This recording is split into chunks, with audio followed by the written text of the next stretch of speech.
বাবা কাছে লয়ে যাইতাছি এই বাবা খুব কামিল বাবা সত্যি মা কুফুরি দিয়া এমন কোন কাজ নাই যে বাবা না পারে মা লোভর তাড়াতাড়ি নিয়ে যাও নবীনের টাকাটা দিতাছ তোর জামাই তোর শাশুড়ি রে বান মাইরা ওডারে বিছনায় ফেলাই থই দিমু আস্তে আস্তে ওটা মরে যাবো গা আর তোর জামাই রে তোর গোলাম বানাই থমু যাতে তোর কথায় উঠে আর তোর কথায় বসে আর নাইলে কাবিনের টাকা আমগো দিয়া দিব আমগো 10 লাখ টাকা কাবিনের টাকা দিয়ে দিব কাবিনের টাকা লাগে অত্যাচার করলি না করছি তো চলো চল এখন আজকে কাবিনের টাকা সহকারে মায়ের পুত্রের একবারে শিক্ষা দিবি ঠিক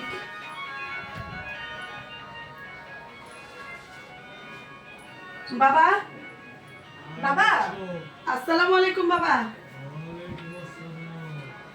বাবা আপনার কাছে একটা দরকারে আসছি বাবা আমি সব জানি বাবা আমি তো জানি আপনি সব জানেন বাবা এই জন্য আপনার কাছে আসছি বাবা মাফ করবেন বাবা আমার মেয়ের জামাই আমার মেয়েরে খুব অত্যাচার করে 10 লাখ টাকা কাবিন দিচ্ছি কাবিনের টাকাও দেয় না সংসার করস আর না করস আমার মেয়ের কাবিনের টাকা তো আমার মেয়েরে দিয়ে দিবি আর শাশুড়িটা খুব জ্বালাতন করে এখন শাশুড়িটারে আপনি বান মাইরা দিবেন বাবা আর মাইয়ার জামাইরে এমন কুফরি কইরা দিবেন আমি তো জানি আপনি কুফরির লেগে উস্তাদ এমন কুফরি কইরা দিবেন বাবা যাতে আমার মাইয়ার কথায় উঠে আর আমার মাইয়ার কথায় বসে ঠিক আছে আয় মা এদিকে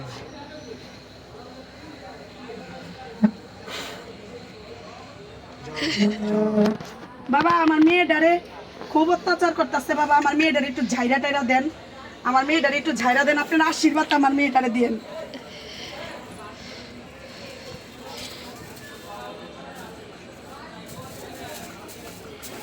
সুখী হও মা সুখী হও বাবা এইটা একটু ওই পাশে রাখি বাবা এইটা একটু ওই পাশে রাখি বাবা আপনার সাথে আমার কিছু কথা আছে বাবা আপনি মানে কিভাবে কি করবেন?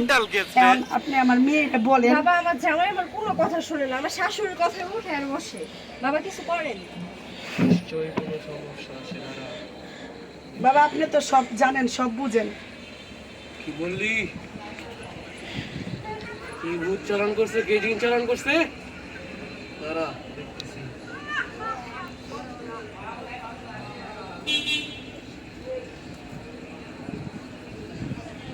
বিদে কার নাম শুরু বাবা ওর শাশুড়ির নাম শুরু বাবা এই মহিলা 20টা বদ জিন চালান করছে তোদের আমার মেয়ের উপর। উপরে হ্যাঁ বাবা বাবা আপনি কিভাবে বাবা, কি কিছু করবেন করেন বাবা বাবা। একটা কিছু করেন আপনি আমার হাতে মেয়েটারে পায়ে একটু ধরি। বাঁচান আর ওই মহিলার আপনি কি করতে পারবেন বাবা ওইটারে ছাড়া যাবো না বাবা আমার মাইয়ারে দিয়ে ঘরের সব কাজ করায় বাবা ওর বংশরে আমি নির্বংশ করে দিতে চাই মাও না তোরা ঠিক জায়গায় আসছস বাবা আমি আপনার অনেক গুণগান শুনছি আমার আরেকজন আপনার এই কুফুরি দিয়ে অনেক কাজ হয়েছে আপনি যে একটা বান মারছিলেন না এক মহিলারে তা আমার পাশের বাড়ির এই ভূত আর কি আমার কইলো কি আন্টি আপনার মেয়েরে যেহেতু এত অত্যাচার করে ওই শাশুড়ি তাইলে আপনি বাবার কাছে যান আমিও আমার শাশুড়ির বান মাইরা ফেলাইছি ওই বাবা বান মাইরা দিছে 1 বছরের টাইম দিছে শুকাইতে শুকাইতে আমার শাশুড়িও মরে গেছে এখন বাবা একটু কমায় গরিব মানুষ হ্যাঁ একটু কমায় টমায় নিয়া বাবা কিভাবে কি করবেন আমাকে একটু যদি বলতেন তাইলে আর কি সুবিধা হতো তাইলে মা আমি একটা ব্যাংক নেবো ওই ব্যাংকের মধ্যে তোর মেয়ের শাশুড়ির একটা খাতার মধ্যে লিখবো লিখে ওই ব্যাংকের মধ্যে ঢুকাই দিব ওরপরে ওই ব্যাংকটারে এমন একটা গহীন নদীতে ফেলাবো যেন ওই ব্যাংকটারে কেউ নাও ধরতে পারে ব্যাংকটা আপনি আপনি যাবে বা শুকাতে শুকাতে মরে যাবে আর ব্যাংকের সাথে সাথে তোর মেয়ের শাশুড়িও শুকাতে শুকাতে মরে যাবে বাবা এটারে মাইরা ফালাইতেই হইব বাবা যেমনে পারেন আপনি ওটা করেন ওইটা আমার আমি মায়ের দেখবো শুধু সংসারটা তুই আপনি আমার বাঁচান। ব্যাপারটা তুই দেখবি বাবা আপনার ব্যাপারটা কিভাবে আপনার ব্যাপারটা কি আপনি একটু খোলাখুলি ভাবে আমার বলেন হাদিয়াটা- বাবা আমি গরিব মানুষ আপনি হাদিয়া কত নেবেন বাবা ওইটা তোরা যা দেশ কি বলস তোরা হ্যাঁ দে যা বাবা বলছ তা আরেকটা দে। কথা ছিল এখন মেয়ের বিয়ে দেওয়ার সময় 10 লক্ষ টাকা দেনমোহর দিছিলেন যাতে মেয়ের ওই দেনমোহরের টাকা তো বাবা দিয়ে দেওয়া লাগে মেয়ের এত শিখাই দিচ্ছি জামাইরা অত্যাচার করার লেগা এই যে 3 বছর মেয়ের বিয়ে হয়েছে 3 বছরে জামাইটারে ওই যথেষ্ট অত্যাচার করছে দেনমোহরের টাকা লেগে বাবা ওই দেনমোহরের টাকা দেয় না এখন সংসার করস আর না করস সংসার করলেও দেনমোহর আমার মেয়ের হক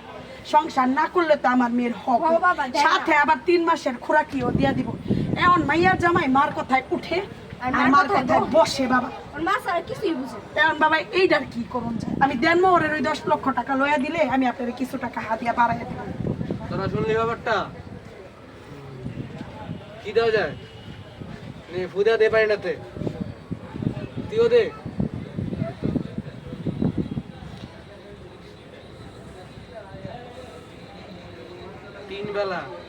দেওয়ার পর এই পানিটা দিবি, এই পানির সাথে এটা মিশিয়ে দিবি 3 ফোঁটা করে।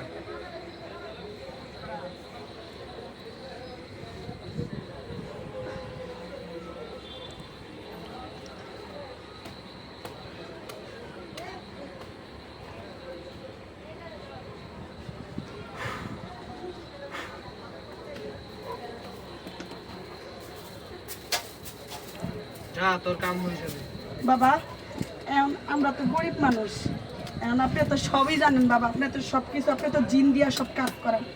এখন আমার কাছে যে আমি কি নিয়ে আইছি তাও বাবা আপনি জানেন।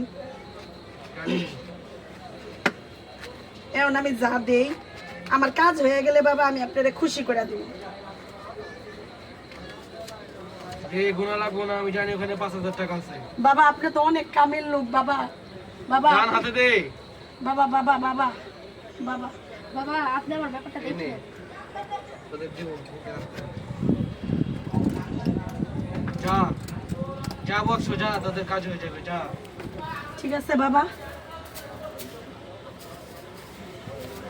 বাবা আসসালামু আলাইকুম বাবা। বাবা আসসালামু আলাইকুম।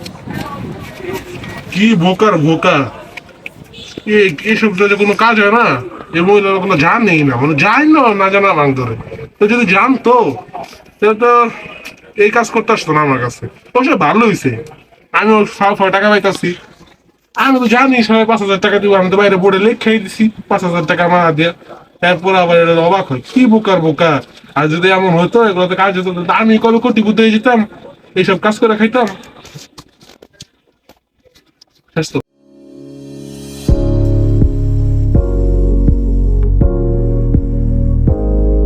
হ্যাঁ, আপনাদের উদ্দেশ্যে বলতেছি, এরকম বন্ড বাবাদের কাছে আপনারা কেউ যাবেন না। যে ডাল বড় দেয়, যে পানি দেয়, এগুলো মানে এগুলো কোনো কাতারে করে আপনারাই বলুন। তারা যদি এতই যদি কিছু জানতো, অমুকরে মাইনা ফেলতে পারতো ভান দিয়া, অমুকের সংসার ঠিক করে ফেলতে পারতো, অবশ্যই। অমুকরে ঠিক করতে পারতো, তাইলে তো তারাই রাস্তায় তো জিন দিয়া কোটি কোটি টাকা আনতে পারবো। জিন কখনো হ্যাঁ মানুষের আন্ডারে আসে না। আর দেনমোহরের ব্যাপারটা বলতেছি, আপনার মেয়েকে বিয়ে দিবেন, আপনার ছেলেকে বিয়ে দিবেন, দেনমোহর এমন একটা অ্যামাউন্ট আপনারা ধরবেন যেটা ছেলের পক্ষে দেওয়া সম্ভব। এত বড় বোঝা, দেনমোহরের বোঝা একটা ছেলের মাথার উপর চাপিয়ে দিবেন না। আপনারা যে না বুঝে 10 লক্ষ টাকা কামিয়ে 20 লক্ষ টাকা, 1 কোটি টাকা আপনারা দেনমোহরের টাকা দেন। আদৌ কি ছেলে সেই টাকাটা দিতে পারবে নাকি? সেটা ক্ষমা, স্ত্রী ক্ষমা দিলেও ক্ষমা হবে না। অধিকাংশ পুরুষ দেনমোহরের জন্য জাহান্নামবাসী হবে। এখন তাই বলে কি মানে এখন দেনমোহর তো দিতে হবে, এমন একটা টাকা দেনমোহরে দেন যাতে ছেলেটা ওই মেয়েটাকে তার প্রাপ্ত সম্মানটুকু মানে দেনমোহরের টাকাটুকু দিয়ে দিতে পারে এবং নগদে পরিশোধ করতে পারে। ছেলের মাথার উপর দেনমোহরের বোঝা রাখবেন না। এই যে এরকম স্ত্রীরা যারা যে দেনমোহরের জন্য স্বামীদের উপরে টর্চার করে এবং হুমকি দেয়, আমার টাকা আমাকে ফেরত দাও, না হয় তুমি জাহান্নামবাসী হবা, এগুলি আপনারা করবেন না। আপনার স্বামীকে কষ্ট দিলে কি আপনি সুখী থাকতে পারবেন? তাকে কষ্ট দিলে কি আল্লাহকে আপনাকে আপনার বিচার আল্লাহ করবে না? অতএব দেনমোহর এমন একটা টাকা ধরবেন যাতে ছেলেটা পরিশোধ করতে পারে। আর টুকিটাকি সব সংসারে অশান্তি থাকে, অনেকে বুঝে কম, অনেকে বুঝে বেশি, এমন কিছু করবেন না। এসব বন্ড বাবাদের কাছে যায় সময় অযথা সময় নষ্ট করবেন না। বেশি বেশি আল্লাহর ইবাদত করুন, আল্লাহ চাইলে আমারে ভুললেন না। আপনারা সবাই আর ভালো যদি সাবস্ক্রাইব না করেন, পূর্ণপূরণের সাথে একদম জিন চালান মেরে কমেন্ট করে দেবেন।